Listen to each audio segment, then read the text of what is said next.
Nosso tempo já foi quase embora, mas eu quero compartilhar algo com você que tem tudo a ver com o tema, né, do jejum, obviamente.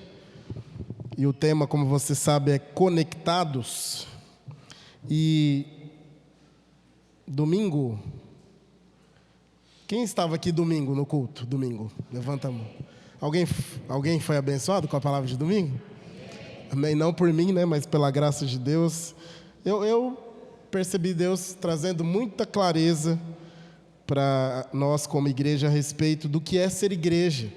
E eu vou continuar, na verdade, porque quando o pastor pediu, né, para eu também ministrar aqui, falei, glória a Deus, porque a gente tem condições de continuar meditando e compartilhar com a igreja, e eu creio que Deus vai continuar falando com a gente.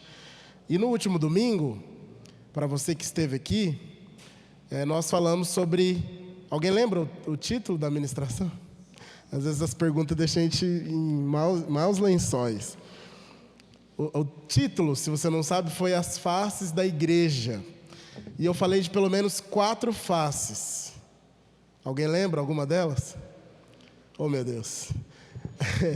A igreja como família, a igreja como corpo, a igreja como lavoura e a igreja como noiva apaixonada. Amém? Refrescou aí um pouquinho a memória? Glória a Deus. E essas 4 faces, a Bíblia tem outras faces da igreja, de como Deus pode ser conhecido, né? Porque, como eu li aqui em Efésios, alguns textos de Efésios, Deus aprove a dar à igreja essa graça de fazer com que Deus seja conhecido na sua multiforme sabedoria. E aí, cada uma dessas faces tem um aspecto, né? A igreja como família é quando ela é estabelecida por irmãos, e esses irmãos amadurecem, crescem, se multiplicam, avançam. A igreja como lavoura é essa que planta, que rega e Deus faz crescer e a colheita acontece. A igreja como corpo é cada membro fazendo parte mesmo desse funcionamento do corpo para que ele cresça e apareça, né? E a igreja como noiva é a paixão da noiva pelo noivo aguardando a sua volta. E a noiva não só espera, como também apressa a volta de Jesus. E eu vou repetir algumas coisas aqui, só para a gente ganhar força e prosseguir, ok? E no culto de domingo, o que eu falei basicamente, irmãos, foi que hoje em dia, né, para que alguém seja visto como inteligente, não manipulado pela religião ou por alguma visão, algum líder ou alguma liderança abusiva, basta essa pessoa falar da igreja ou falar até mesmo mal da igreja. E infelizmente, o que muitos não sabem é que quando falam mal da igreja, não estão falando mal da instituição igreja, quando a gente fala instituição na questão de organização, mas sim está falando de si mesmo, porque cada um de nós somos a igreja, aleluia. Amém? Você tem essa revelação que você é a igreja? Então toda vez que você fala da igreja bem ou mal, você está falando de si mesmo. Por isso é importante você tomar muito cuidado ao falar mal da igreja, ou bem. Se for bem, continue. Mal, presta mais atenção. E então hoje, basta você ver aí a rede social, tem muita gente que está com as expectativas frustradas, alguns dizem que se decepcionaram com a igreja, foram feridos pela igreja, alguns que têm até o título hoje em dia de desigrejados, que eu não sei de onde surgiu isso, mas não tem nada a ver com a Bíblia.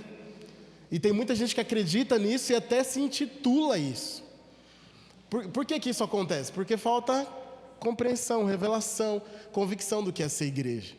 E aí hoje em dia, um monte de gente falando da igreja. E aí o tema do jejum é bem sugestivo, porque quando nós falamos de conectados, nós precisamos estar conectados à igreja. Agora, qual igreja? Porque essas 4 faces que eu ministrei domingo, elas são bem subjetivas. Parece que é uma coisa assim que, depois eu fiquei meditando, não é uma coisa muito aplicável, né? Como que eu vou ser lavoura de Deus? Como que eu vou ser família? Beleza, tá bom. Como que é o corpo na prática? E aí nós precisamos de um modelo, então. Nós precisamos de um exemplo, né? Para ser uma coisa mais próxima, mais objetiva, mais real. E com certeza a Bíblia, ela tem referências para tudo o que nós vamos ser ou fazer. Tudo que você for fazer ou ser, a Bíblia te dá o modelo, te dá a base, te dá a referência. Alguém diz amém? Para qualquer coisa. Você quer ser pai, a Bíblia te dá a referência, base, modelo para isso. Quer ser mãe, a Bíblia também te ensina como ser. Quer ser um líder, a Bíblia também te orienta. Você quer ser um empreendedor, um funcionário, um filho, tudo. Tudo na vida, a palavra de Deus tem instrução, tem referência, tem modelo. E a igreja não é diferente. Então, as faces que eu falei para você, domingo que estava aqui, elas estão impressas num modelo de igreja, que é a igreja, a primeira igreja.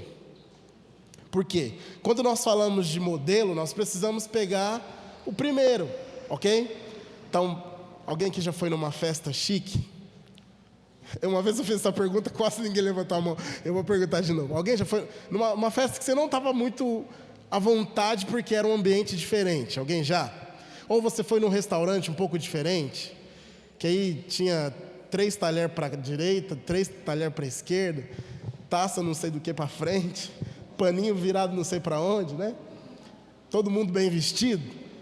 Pois é. Aí, o que não é sábio numa ocasião como essa? O que é tolice? É a pessoa chegar numa festa, num restaurante, num evento como esse, de qualquer jeito e fazendo qualquer coisa, sem observar quem já tem experiência no negócio. Quem não faz isso, passa carão, passa vergonha, passa vexame, vira assunto depois, no final da festa. Pergunta para quem está ao seu lado, não é você essa pessoa não, né? Quando você vai num lugar que não é muito comum, primeiro você tem que, fica uma dica, você tem que observar primeiro como que é, vai com, né, se você está com alguém que já frequentou aquele lugar, pergunta antes, onde que é o banheiro masculino, feminino, para não ir no lugar errado, enfim, para não entrar na cozinha achando que é o banheiro e etc. Então, primeiro você tem que encontrar uma referência. Alguém está me entendendo aqui ou não? Sim. Você tem que encontrar um modelo, uma referência. E a igreja tem um modelo, irmãos. A igreja tem uma referência. E por que eu vou falar isso para você hoje? Porque, infelizmente, também, com o passar das décadas, a igreja que foi se multiplicando, ao invés de permanecer conectada, se desconectou. Se desconectou do quê? Do modelo, da primeira, da referência. E aí o que acontece nos nossos dias atuais? Igrejas passando carão, passando vergonha. Levanta sua mão e fala que Deus nos livre disso em nome de Jesus. E aí é muito importante nós reafirmarmos algo, irmãos. Nós estamos aqui como igreja videira, com o único compromisso de sustentar o testemunho da primeira igreja, de permanecer, continuar, levar adiante o legado dos apóstolos, o legado da primeira igreja, daqueles primeiros irmãos que receberam a promessa de Jesus, que o Espírito Santo viria sobre eles, que eles seriam revestidos e seriam liberados para pregar o evangelho em Samaria, Judeia e até os confins da terra. Então, nós temos um padrão de igreja, não é um padrão que você encontra na rede social, que você encontra por alguém aí famoso que você vê no YouTube, na TV, no canal aberto. Não, mas é na palavra de Deus, é em Atos capítulo 2. E nós vamos percorrer algumas coisas aí dessa igreja que é modelo para nós. Agora, deixa eu te fazer uma pergunta antes da gente prosseguir aqui. Quantos querem de fato ser igreja verdadeiramente? Quantos querem? Verdadeiramente. Eu tô sendo assim incomodado por Deus para ministrar de novo algo que eu ministrei algum tempo atrás sobre a verdade do coração. Porque há muitas pessoas que falam, mas falam sem verdade no coração. E como que é isso? Quando que eu sei que alguém não está falando com verdade no coração? É na prática. Quando a prática não coincide com aquilo que a pessoa fala, não é verdade ainda no coração, ou seja, está faltando realidade. E aí, se você quer ser igreja verdadeiramente, você precisa, então, se conectar, estar permanente conectado ao modelo, ao padrão da igreja. Se você ficou com dúvida ao responder essa pergunta, não sei, Igor, aonde você quer chegar com isso? Hoje em dia tem muitas pessoas que elas estão, mas ao mesmo tempo elas não estão. Muitos são seguidores ocasionais, são só de momentos. Basta você ver, jejum de 40 horas não é 100%, mas faz uma festa para você ver se não vai todo mundo. Faz um churrasco para você ver se não aparece gente de todo lado. Até aquele irmãozinho que estava anos sem aparecer, ele vai quebrantado de coração, dizendo que estava com saudade ainda. Mas quando nós falamos de jejum, de compromisso, de empenho, de encargo, de pagar o preço, de se envolver, de entregar a vida, não é? Aí já fica uma coisa meio assim, calma aí, vamos ver se eu tiver tempo, se eu tiver condições, se eu puder, deixa eu ver minha agenda. Então é preciso você avaliar mesmo a sua resposta. Se você falou amém, se você quer ser essa igreja verdadeiramente, glória a Deus, Deus vai falar com você hoje. Se você ficou na dúvida, glória a Deus também, porque Deus vai também falar com você hoje. Amém? Glória a Deus. Bom, e aí a igreja primitiva, que é esse modelo, que é esse padrão, Atos capítulo 2, a gente não vai projetar, então você vai precisar pegar o seu celular ou abrir a sua Bíblia. Atos 2, 42. A igreja de Atos, ela foi inaugurada assim, de uma maneira poderosa. E Atos 2, 42 diz o seguinte: e perseveravam na doutrina dos apóstolos e na comunhão, no partir do pão e nas orações. A primeira marca dessa igreja primitiva, ou desse modelo de igreja, é uma igreja comprometida com a verdade da palavra. Porque o que a Bíblia diz? Que eles perseveravam na doutrina, no ensino dos apóstolos, que era a própria palavra de Deus. Então, hoje, o que nós vemos, irmãos? São pessoas, e quando eu digo igrejas, eu estou falando igreja individualmente, mas também coletivamente. São igrejas que em algum momento negociam a verdade da palavra, que em algum momento ofuscam algumas coisas com receio de confrontar, com receio de falar, isso não é verdade, com receio de converter a expectativa das pessoas para aquilo que realmente é fundamento. Entende? Então, a igreja primitiva, eles perseveravam na palavra. Então, o que é perseverar na palavra? É tipo assim, você ficou com dúvida sobre algo, você não estabelece uma convicção sobre essa dúvida e levanta uma bandeira.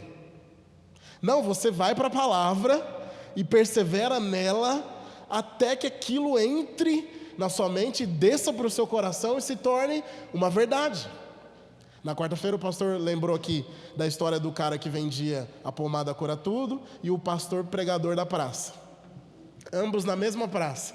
O cara que vendia a pomada cura tudo, tinha um monte de gente cercando ele, querendo saber tudo aquilo que ele estava vendendo. E o pastor, ninguém queria ouvi-lo.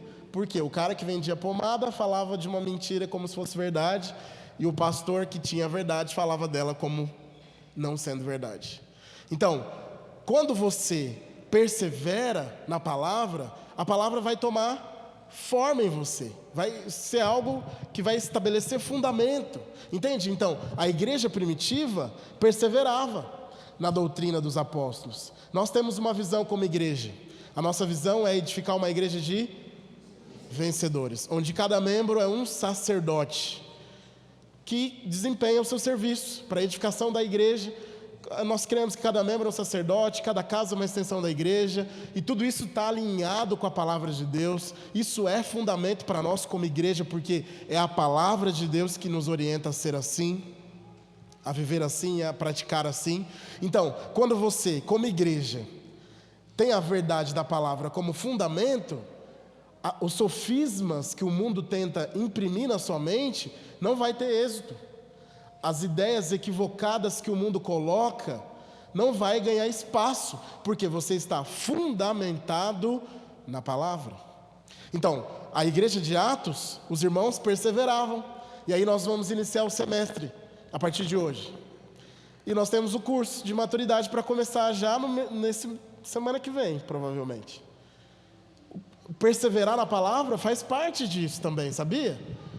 E aí você falou, eu quero ser igreja, verdadeiramente. Então a igreja, como modelo aqui de Atos, eles perseveravam. Naquela época não tinha o curso de maturidade, irmãos, mas tinha o ensino da palavra. Hoje nós temos o curso de maturidade, que ensina a palavra. Entende? Então, você precisa, nesse jejum de 40 horas, se conectar à igreja de Atos, que perseverava na palavra. Infelizmente, as igrejas hoje buscam o quê? Fazer com que as pessoas se sintam à vontade, se sintam bem. Hoje, se você observar aquelas caixinhas de pergunta lá no Instagram, alguém usa o Instagram aqui? Tem alguns pastores lá que abrem essas caixinhas todo dia. E aí, sempre tem alguém que faz uma pergunta assim: eu saí da igreja A e ainda estou à procura de uma igreja que eu me sinta bem. Ou alguma outra coisa no sentido assim, eu estava fazendo parte da igreja A, mas aí algo aconteceu e hoje eu não me sinto. Ninguém fala assim, eu preciso de uma igreja, me indica uma igreja que preza pela palavra, que persevera na palavra, que tem fundamento na palavra, que busca a verdade da palavra. Não, as pessoas querem se sentir bem. As pessoas querem ouvir o que agrada e não aquilo que é a verdade. E às vezes a verdade não vai te agradar, mas ela é necessária.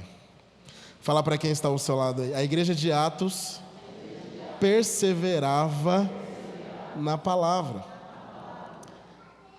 Outra coisa, Atos 2, 44. Avança alguns versículos aí. Atos 2, 44. Diz o seguinte: todos os que creram estavam juntos e tinham tudo em comum. Olha outra coisa que nós precisamos nos conectar à igreja de Atos, que é a igreja modelo, é a unidade. É bem redundante, parece ser uma coisa bem prolixa assim, no sentido de você falar de conectados e unidade. Obviamente, parece uma coisa óbvia, né? Mas não significa que porque você está aqui, você está em unidade. Não significa que porque você vai à célula toda semana, que você vive a igreja com o princípio da unidade. Mas a igreja de Atos, a Bíblia diz que eles tinham tudo em comum. Eles estavam sempre juntos e tinham tudo em comum. Eu conheço pessoas que no dia que não tem reunião da célula, eles agradecem a Deus, eles louvam a Deus, eles comemoram. Mas a igreja de Atos, eles estavam juntos, eles permaneciam juntos, eles acreditavam em comum, juntos, em unidade. A unidade tem vários aspectos. Tem a unidade da fé, tem a unidade do falar, tem o mesmo espírito de equipe, tudo isso é unidade. Mas o permanecer junto, estar junto, irmão, é você estar junto, mesmo quando em algum momento existe alguma diferença. Porque quem concorda comigo que é bom estar com pessoas que têm semelhanças a si? Quem gosta de estar com pessoas que falam do mesmo assunto? É ou não é? Que gosta da mesma comida, que gosta da mesma cor, do mesmo lugar, do mesmo modelo de carro, da mesma marca de roupa. É bom você estar junto com essas pessoas, né? É ou não é? Mas e quando você tem que estar com gente que não gosta da mesma coisa que você, que não fala do mesmo assunto que você? Às vezes algum ou outro vem falar: Igor, estou pensando, preciso mudar de célula, porque lá o pessoal não é tão maduro quanto eu. Ah, meu Deus do céu. Mas eu acredito que a igreja de Atos aqui não tinha ainda a rede de jovens, os radicais livres, os adultos. Não, era uma igreja só. E a nossa igreja videira, irmãos, embora nós tenhamos a rede de jovens, de crianças, de adultos, nós somos uma igreja só. E nós cremos que a igreja, ela é uma só. Alguém me entende aqui ou não? Você quer ser igreja de verdade ou não? A igreja videira, ela é uma igreja só na cidade. Embora nós estamos em Jandira, em Cotia, em Vargem Grande, né, na supervisão aqui, em outras cidades das regiões próximas, mas nós somos uma igreja só. E às vezes é interessante que quando a gente fala assim, irmão, vamos congregar junto com os irmãos lá da videira fulano de tal. Ah, pastor, mas a gente não se sente tão à vontade. Mas nós somos uma igreja só. Se nós estamos como igreja, nós somos uma só igreja.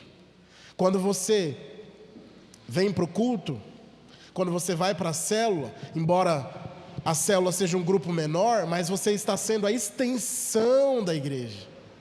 A igreja está acontecendo da mesma forma, porque a igreja é uma só. Aí, na igreja, irmãos, essa igreja de Atos, eles tinham a comunhão, a unidade profunda que trazia comunhão. A comunhão era de que maneira? Em amor. Porque quando você tem que estar com pessoas que não falam da mesma coisa que você, que não gostam da mesma coisa que você, que não torcem para o mesmo time, que tem que ter amor aí. Tem que amar. E olha o que João 13:34, você pode marcar isso aí, porque é o mandamento da graça. Tem mandamento na graça, Igor? Tem. O próprio Jesus falou: um novo mandamento vos dou, que vos ameis uns aos outros, assim como eu vos amei, que também vos ameis uns aos outros. Nisto conhecerão todos que sois meus discípulos, se tiverdes amor um para com os outros. Quem quer ser discípulo de Jesus aqui? Pergunta para quem está ao seu lado aí: você quer ser discípulo de Jesus? Então fala aí: tem que amar. Tem que amar muito. A Bíblia que está falando isso. Nisto conhecerão que sois meus discípulos, quando vocês decidirem amar uns aos outros. Deixa eu te falar, irmão, não é amar aquele que você escolhe amar, é amar todo aquele que Deus diz que tem que amar. E quem que Jesus falou que nós temos que amar aqui no verso 35? Todos. Ah, Igor, mas não é tão fácil isso. Tem irmão muito difícil. Tem irmã muito difícil. Oh meu Deus. Mas o que o Wesley estava falando aqui no momento da adoração? Que é momento de nós esvaziarmos de nós mesmos, da nossa justiça própria. A justiça própria faz com que você sempre condene o outro e aprove você. Sempre coloque o outro inferior e você superior. Mas quem vive o amor mútuo sempre considera o outro superior e eu inferior. Paulo ele falou: não pense de si mesmo além do que convém. O que é pensar de si mesmo além do que convém? Não é só a autoexaltação, no sentido de eu sou bom, não preciso de você, eu consigo fazer. Não, mas é também a autocomiseração. Eu não posso, eu não consigo, eu não sou. Quando você faz o pensamento das duas extremidades, você está pensando de si mesmo além do que convém. E isso quebra a unidade. Fala para quem está ao seu lado isso. Fala: a justiça própria quebra a unidade. E aí, irmãos, infelizmente tem pessoas que dizem que são igreja, mas eles estão na igreja apenas para apontar, apenas para criticar, apenas para ver falha, apenas para ver defeito, apenas para ver carnalidade, esperando somente uma falha para apontar, para julgar, para condenar. Olha, eu sei de gente que na ceia fica falando: irmão, você vai tomar a ceia hoje? Olha o que Paulo diz que é o nosso ministério. Paulo ele fala em 2 Coríntios, se você está anotando, 2 Coríntios 5:18. Eu tenho que correr com o tempo aqui, porque já são 10:10, quase. Jesus amado. Mas pense pelo lado bom: amanhã é sábado, você não vai ter que vir cedo para o prédio. Você vai poder dormir mais um pouquinho até tarde. Quem não trabalha, quem trabalha, que Deus te abençoe. 2 Coríntios 5:18, Paulo ele vai falar aqui qual é o nosso ministério. Se você não sabe qual é o seu ministério, você vai descobrir agora. E aí você grava isso, marca aí no seu celular, nas suas anotações, para você sempre lembrar disso. O nosso ministério não é de condenação, porque a condenação quebra a unidade.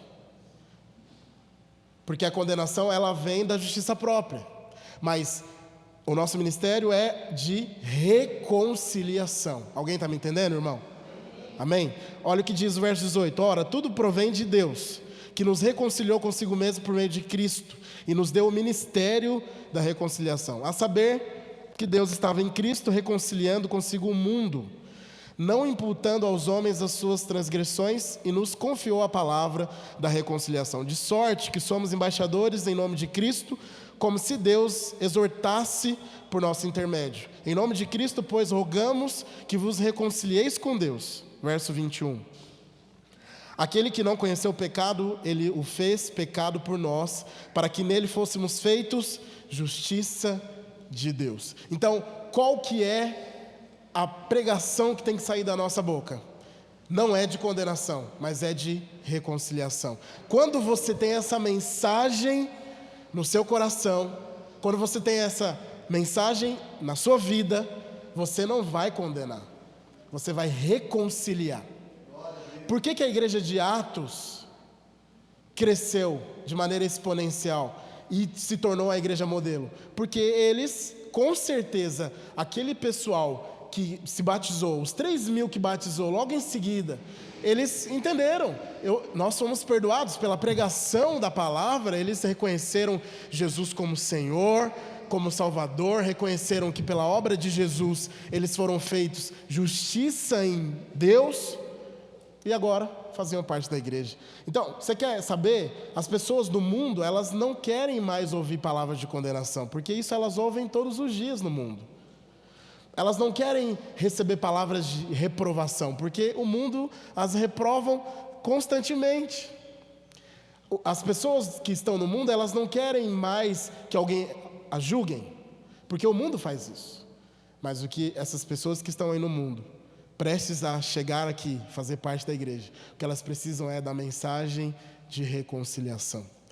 É alguém que não se considera mais santo do que ela, mas que se considera tão pecador igual, que depende da mesma graça, e fala, pega na minha mão, vamos junto, vamos seguir junto, crendo em Jesus, crendo na obra consumada, vamos avançar. Eu não sou melhor que você, mesmo eu estando aqui já há 15 anos, eu preciso da mesma presença, da mesma unção, da mesma graça, do mesmo favor.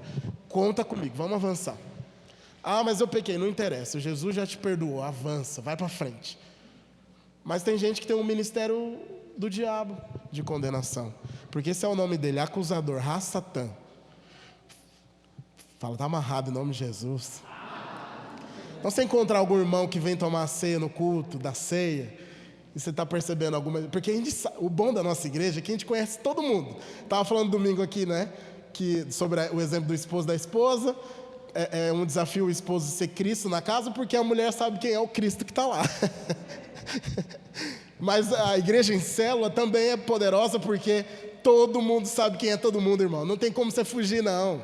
Não, a gente sabe as suas carnalidades, as suas dificuldades. Mas a gente não pode falar para você assim, olha, tem certeza que você vai hoje fazer isso para Deus? Será que você é digno? Oh, Jesus, isso quebra a unidade. Você pensa que isso fortalece? Na verdade, isso rompe, quebra a unidade. E a igreja de Atos tinha uma marca, eles estavam juntos, eles tinham a unidade, e com certeza o que permeava essa unidade era a graça e o favor de Deus. Aleluia. Alguém está me acompanhando ainda ou não? Glória a Deus. Terceiro, são só 10, mentira, não é 10 não, são só 5 para você não ficar ansioso, mas eu já vou correr. Outra marca da igreja de Atos, que é o nosso modelo de igreja, irmãos, a nossa referência de igreja, Atos 2:42 ainda, só para você ver, nesse verso há algo que não está tão assim explícito, mas nós podemos perceber que eles perseveravam na doutrina. Quem que persevera na doutrina e nas orações é quem tem fome, é quem deseja, entende?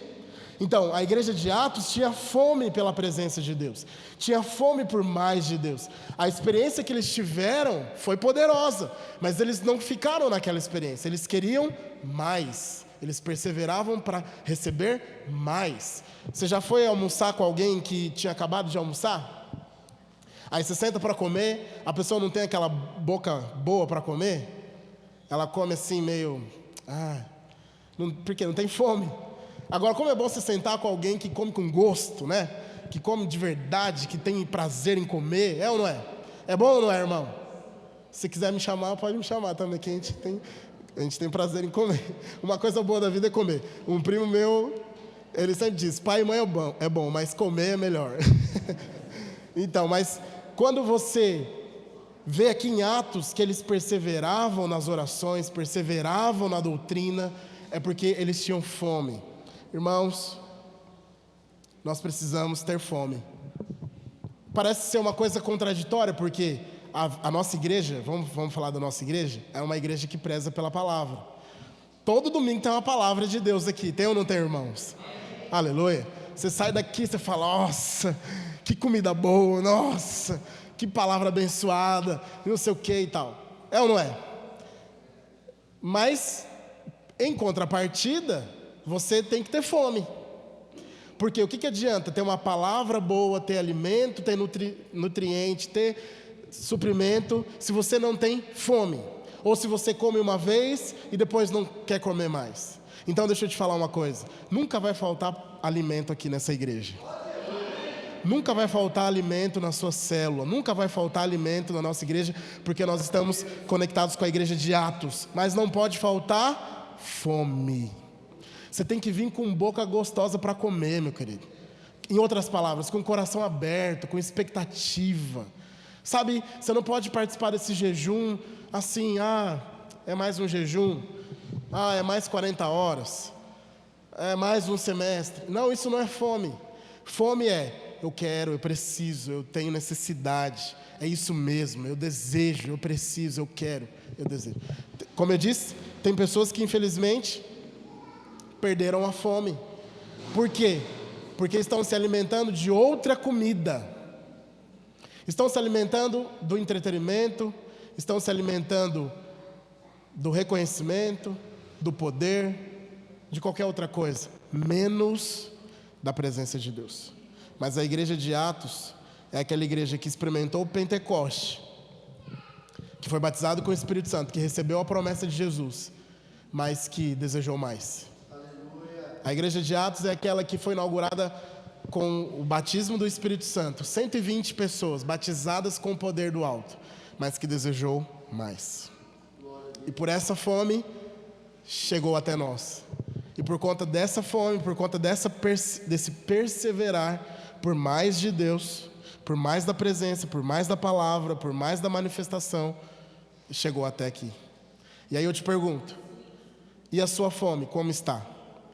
Você tem tido essa fome, esse desejo, ou você faz da reunião da igreja uma rotina?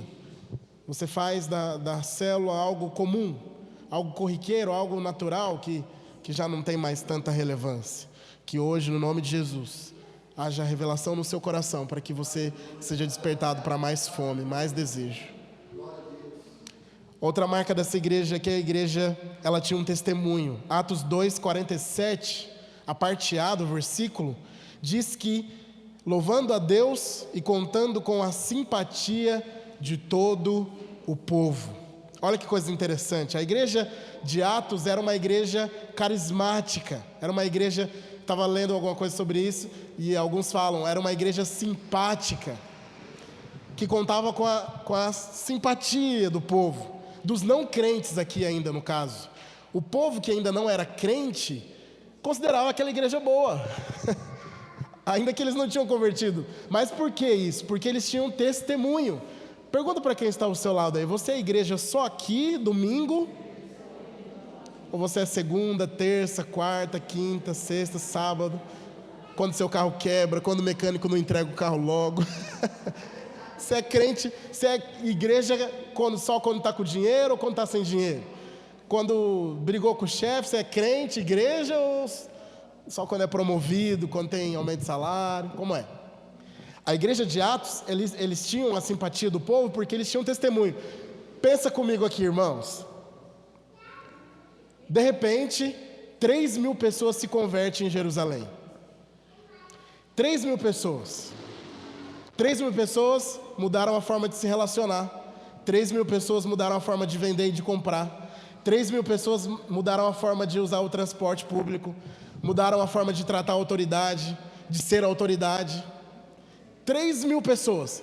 Pensa no impacto que não causou na cidade. Por isso que havia testemunho.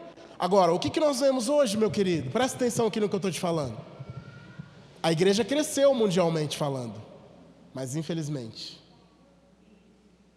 não tem impacto. A igreja videira é uma igreja poderosa, no nome de Jesus, amém? Mas infelizmente não tem impacto aqui. Ah, Igor, você não falou que não ia falar de condenação? Você está me condenando? Não, porque eu também faço parte da igreja. Lembra que eu falei, quando a gente fala da igreja, fala de si. Mas eu creio, irmãos, que quando nós nos conectarmos com a igreja de Atos, a primeira igreja, nós veremos um grande mover acontecendo.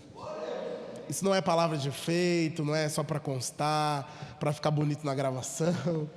Não, mas é porque nós estamos prestes a viver um grande avivamento em Jandira. Nós estamos crendo que Deus vai nos levar a viver tudo aquilo que é promessa de Deus para essa cidade aqui em Jandira, onde Deus nos plantou. Mas nós precisamos estar conectados. Como eu disse, com o passar dos anos, pelo modismo, por diversas situações, a igreja se desconectou do modelo.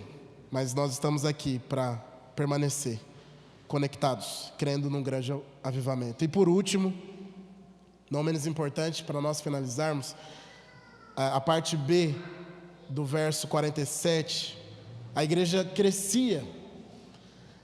E Atos 2:47 diz: louvando a Deus, contando com a simpatia de todo o povo, enquanto isso, acrescentava-lhes o Senhor, dia a dia, os que iam sendo salvos. Dia a dia. Quando a Bíblia fala algo, ela não fala à toa, por um acaso. Se está na Bíblia é porque é relevante. Então, dia a dia, alguém chegava e começava a fazer parte da célula, porque a igreja era em célula, depois ia para o templo e se conectava e perseverava na doutrina, e aí o negócio não parou. Então, dia a dia. Mas essa igreja, esse crescimento da igreja, ele tem 3 dimensões. A primeira dimensão é para cima. Por quê? O crescimento para cima aponta para a adoração. A igreja que cresce para cima é a igreja que tem Jesus como centro, e não o homem como centro, e não uma liderança como centro, e não um líder específico com um determinado talento como centro, e não um departamento específico da igreja como centro. Mas nós estamos aqui como igreja para tudo que nós formos fazer seja em adoração a Deus. Ou seja, um crescimento que é para cima, que estabelece um altar de adoração para Deus. Então, o pastor Naor, alguns anos atrás, ele ministrou na Conferência Radicais Livres, 2009. Naquela época eu era uma pessoa assim, não muito envolvida com a igreja, então eu tinha saído no intervalo, demorei para voltar. Quando eu volto para o ginásio, o pastor Naor estava ministrando essa palavra, e ele disse algo, não essa palavra que eu estou ministrando, mas na palavra dele ele disse algo: não vem aqui para fazer o que você gosta. Porque alguns vêm para a igreja querendo que a banda toque a música que ele gosta, mas não a música que adora a Deus. Alguns vêm aqui para ouvir uma palavra que ele gosta, e não para ouvir a palavra de Deus. E aí na hora eu entrei no ginásio e falei, meu Deus, e foi naquele dia que Deus confirmou o meu chamado. Glória a Deus, foi numa palavra dessas, E muita gente foi chamada naquele dia. Então, não vem para cá, meu querido, para fazer o que você quer fazer. Vem para cá para fazer aquilo que Deus quer que você faça. E quando você faz, você adora. Entende? Agora, quando você só faz o que você gosta, você está adorando a qualquer outra coisa, menos a Deus. Ah, Igor, mas eu não posso fazer aquilo que eu gosto e servir a Deus. Tem muita gente bem intencionada na igreja, mas não que adora. Porque basta você tirar a pessoa daquilo que ela gosta que ela faz, se arruma um inimigo para longos dias da sua vida, se não para sempre. É ou não é? Mas se a pessoa, tudo que ela faz é em adoração, ela faz em adoração. E se ela deixar de fazer, ela continua adorando. Se ela for removida, ela continua adorando. Se ela for colocada numa posição mais elevada, entre aspas, ela continua adorando. Por quê? A adoração é para cima, é para Ele. Tudo que eu faço é para Ele. A palavra de Deus nos ensina: quer comais, quer bebais, faça tudo para a glória de Deus. Então você vai pendurar uma bexiga aqui nesse pilar, faça para a glória de Deus. Você vai limpar o banheiro, domingo é a minha célula, em nome de Jesus, faça em adoração a Deus. Você vai cantar na música aqui da equipe de louvor, faça para Deus. Não fica fazendo para ninguém, nem para você. Se alguém falar que está ruim, essa é outra pregação, talvez alguém fale aí depois, não sei. Mas tem outra dimensão, irmãos. Além de crescer para cima, já estou terminando, o Wesley já pode vir aqui para só fazer um fundo aqui para os irmãos não ficarem me olhando assim meio atravessado, porque a gente começa a falar algumas coisas mais sérias aí, só para dar uma... O crescimento para dentro. Aí eu estava pensando, poderia ser para dentro, mas poderia ser para baixo também, porque aponta para a raiz, né? Profundidade. Mas o que é o crescimento para dentro? É o crescimento da comunhão no sentido da unidade, quando você ajusta o que tem que ajustar dentro, entendeu? Internamente. Então, deixa eu te falar, se você tem ainda situações para resolver com o seu discipulado, meu querido, resolve nessas 40 horas. Se tem algo que está ruim aí na sua liderança, no seu discipulado, com o seu anjo da guarda, com o seu sei lá quem, resolve. Porque esse crescimento para dentro, ele é tão importante quanto o crescimento para cima. Porque o crescimento para dentro é o crescimento do perdão, entendeu? E a Bíblia diz que não é possível alguém falar que ama a Deus e odeia o seu irmão. Não é possível alguém falar que adora a Deus e está com ressentimentos e mágoas e situações mal resolvidas. Deu para entender? Deus não recebe nem o seu dinheiro no domingo do dia da oferta e do dízimo. Então esse crescimento para dentro, ele é também importante. Porque, deixa eu te falar, as pessoas que vão chegar aqui nesse segundo semestre, alguém crê que vai chegar muita gente nesse segundo semestre? Nós já temos encontro aí logo daqui a uma semana e meia, vai chegar gente nova. Deixa eu te falar, meu querido, as pessoas percebem isso. As pessoas sentem isso. Eu lembro uma vez numa célula que eu liderava, chegou 2 visitantes assim, bem aleatoriamente. E aí no final, na hora da comunhão, aquele negócio, tomando um suco, comendo uma bolacha. Aí um deles veio e me chamou assim de lado e falou assim: meu, eu nunca senti isso. Aí eu, o quê? Aí ele, não, esse amor, essa unidade, essa coisa. Mas há uns dias atrás, teve vários, sim, problemas que a gente teve que ajustar naquele tempo. Então, o crescimento para dentro, embora a gente não perceba, mas ele reflete algo para fora. Alguém está me entendendo? Então, seja maduro o suficiente para sentar, para conversar, para alinhar, para converter expectativa, para falar até onde você pode ir, até onde você quer ir.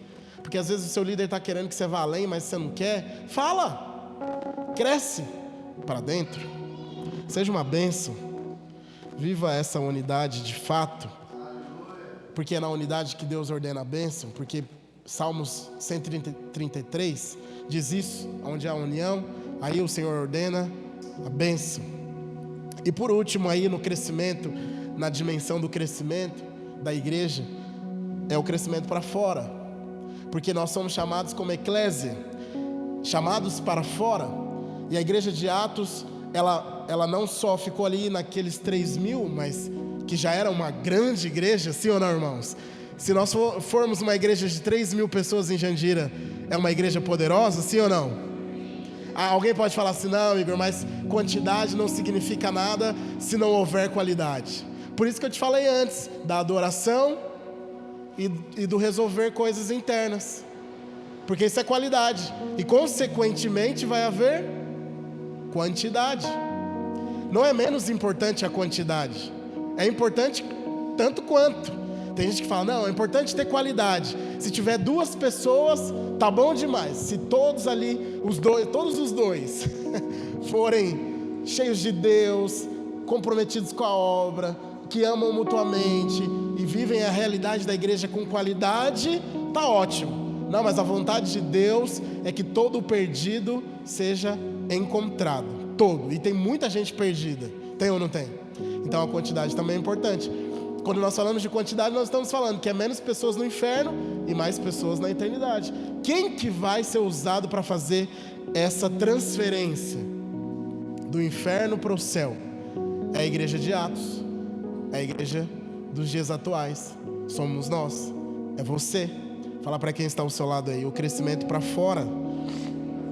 O crescimento para fora é o evangelismo. Eu li algo interessante, eu já vou encerrar com isso. Que a igreja que não evangeliza precisa ser evangelizada.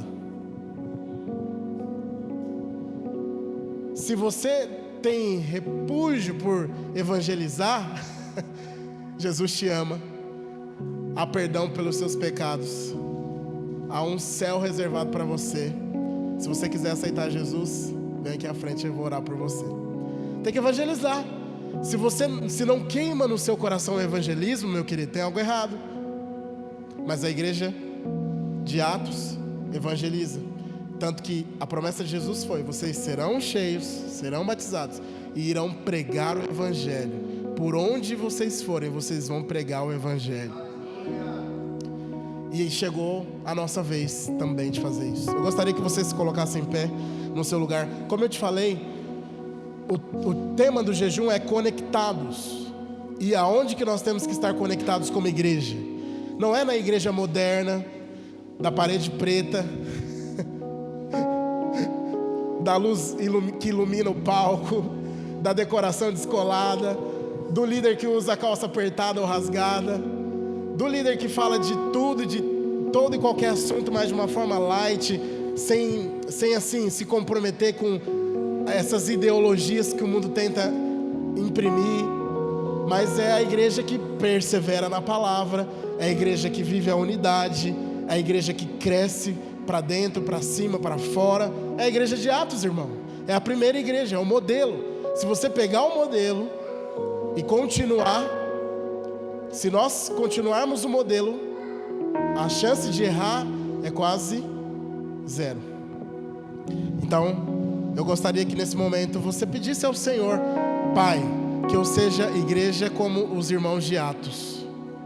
Eu não conheci nenhum deles, mas a Bíblia relatou os feitos, as práticas, as atitudes. Eram irmãos desprendidos com seus bens, eram desprendidos para amar, para caminhar junto, para perseverar na doutrina, acreditavam no ensino dos apóstolos.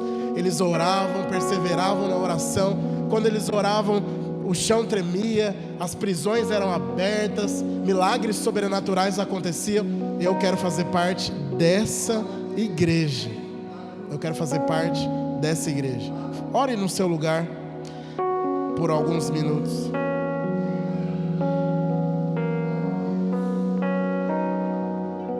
Senhor Jesus, nós queremos usar desse tema conectados, para sim estarmos conectados uns aos outros, mas conectados ao modelo da igreja primitiva, a primeira igreja, a igreja com fundamento na palavra, a igreja que vivia a unidade, uma igreja que tinha fome por mais da sua presença, por mais da sua palavra, por mais das verdades espirituais. Nós queremos, Deus, estar conectados com essa igreja que tinha testemunho nos relacionamentos, fora, com pessoas que nem eram ainda convertidas. Nos ensina, Senhor, a ser essa igreja, e nos leva também a ser essa igreja que cresce em adoração, que tem o Senhor como centro, que tudo o que faz é para exaltar, para glorificar, para adorar o seu nome, o único que é digno. Mas também nós queremos crescer internamente, crescer nas emoções, crescer, Senhor, nos relacionamentos mútuos, com a liberação do perdão, com o amor, com a fraternidade, no nome de Jesus. E nos leva a crescer para fora, de maneira que nós falamos do seu amor, que pregamos o Evangelho da reconciliação, que leva o pecador a um Deus que pode, que tem todo o poder de perdoar e de restaurar, no nome de Jesus. Amém e amém. Glória a Deus. O meu apelo para você hoje é que você seja igreja, de fato. Que você permaneça conectado com a igreja de Atos.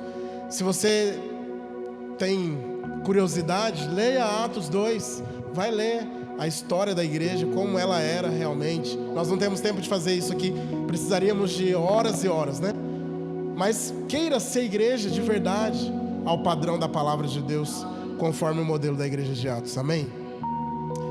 Que amanhã você possa vir para cá, para continuar sendo abençoado. Sim. Você pode trazer amanhã roupa que você não usa, mas principalmente roupa de frio, tá bom? Seja para criança, adulto, não importa. Aquelas roupas que você não usa mais, separa bonitinho, traz para cá, porque há pessoas que têm o encargo aí de servir outros dessa maneira também, tá bom? Se você puder trazer amanhã ou no domingo, traga o quanto antes para nós sabermos aí como destinar, tá bom? Que a graça de Deus continue sendo abundante na sua vida. Amanhã, às 16 horas, com os Radicais Livres, e às 19h30 com toda a igreja, tá bom? Vai na paz do Senhor. Que você tenha uma noite aquecida no nome de Jesus. Fala para quem está perto de você aí, seja igreja, irmão, no nome de Jesus. Esteja conectado com a igreja, em nome de Jesus. Vai na paz, Deus te abençoe. Até amanhã, no nome de Jesus.